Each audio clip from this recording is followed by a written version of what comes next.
আসসালামু আলাইকুম। কখনো কি তোমার মনে হয় সব কিছু ঠিক আছে, তবুও মনের ভেতর একটা অস্থিরতা কাজ করছে? একজন মুসলিম নারী হিসেবে তোমার জীবনে ধৈর্যের গুরুত্ব সত্যিই অপরিসীম। আমাদের প্রিয় নবী সাল্লাল্লাহু আলাইহি ওয়াসাল্লাম বলেছেন, ধৈর্য হল একটি জ্যোতি। এই জ্যোতি তোমাকে অন্ধকার সময়গুলোতে পথ দেখায়। তুমি যখন ঘর সামলাও, সন্তানদের যত্ন নাও কিংবা জীবনের নানা দায়িত্বের সাথে লড়াই করো, প্রতিটি ধাপে তোমার সবরের প্রয়োজন হয়। কিন্তু প্রশ্ন হল, কিভাবে তুমি এই ধৈর্যকে শুধু কিছু সময়ের জন্য নয়, বরং নিজের চরিত্রের স্থায়ী অংশ বানাবে? আজ আমরা জানব কিছু শক্তিশালী আমল, দোয়া এবং বাস্তব টিপস, যা তোমার জীবনকে আরও শান্ত, সুন্দর এবং শক্তিশালী করে তুলবে ইনশাআল্লাহ। আল্লাহ সুবহানাহু ওয়া তাআলা পবিত্র কুরআনে বহুবার ধৈর্যের কথা উল্লেখ করেছেন। তিনি বলেন, হে মুমিনগণ, ধৈর্য ও সালাতের মাধ্যমে সাহায্য প্রার্থনা করো। এই আয়াত তোমাকে একটি গভীর শিক্ষা দেয়। জীবন যখন কঠিন হয়ে যায়, তখন তোমার সবচেয়ে বড় শক্তি দুটি: নামাজ এবং ধৈর্য। মনে রাখবে, তোমার প্রতিটি সবর, প্রতিটি কষ্ট সহ্য করা আল্লাহর কাছে সংরক্ষিত হচ্ছে। আর তিনি তার বিনিময়ে এমন কিছু দিবেন যা তোমার কল্পনারও বাইরে। ধৈর্যশীল হতে হলে তোমার আত্মাকে শক্তিশালী করতে হবে, আর সেই শক্তি আসে আল্লাহর সাথে গভীর সম্পর্ক থেকে। চলো কিছু আমল জেনে নেই।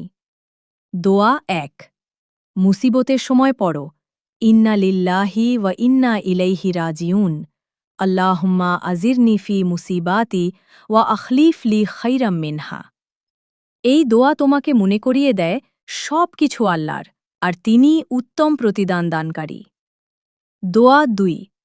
মন অস্থির হলে পড়ো, ইয়া হাইয়ু ইয়া কাইয়ুমু বিরাহমাতিকা আস্তাগীস। আর যখন মন খুব ভারী লাগবে, ২ রাকাত নফল নামাজ পড়ে সিজদায় গিয়ে আল্লাহর সাথে কথা বলো। তোমার কষ্ট, তোমার কান্না শুধু আল্লাহর কাছেই খুলে বলো।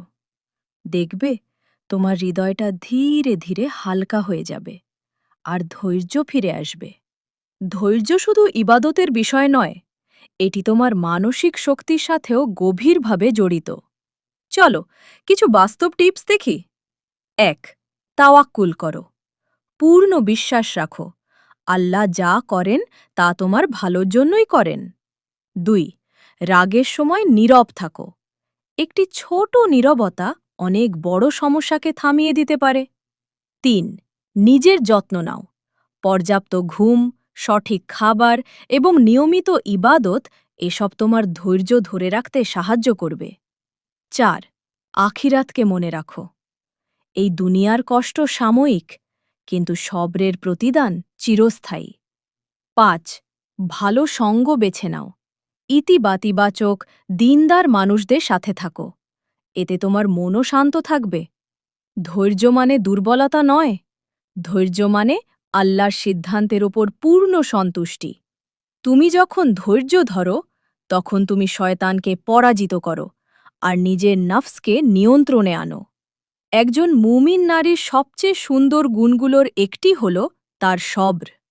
তোমার এই ধৈর্যই একদিন তোমার পরিবার, তোমার সন্তানদের জন্য সবচেয়ে বড় অনুপ্রেরণা হয়ে উঠবে। আল্লাহ আমাদের সবাইকে আস-সাবরুল জামিল দান করুন। আমিন। ভিডিওটি যদি তোমার ভালো লাগে তাহলে শেয়ার করতে ভুলবে না। আর তুমি পরবর্তী ভিডিওতে কোন বিষয় নিয়ে জানতে চাও, কমেন্টে অবশ্যই জানাও। তোমার একটি কমেন্টই হতে পারে পরের ভিডিওর অনুপ্রেরণা।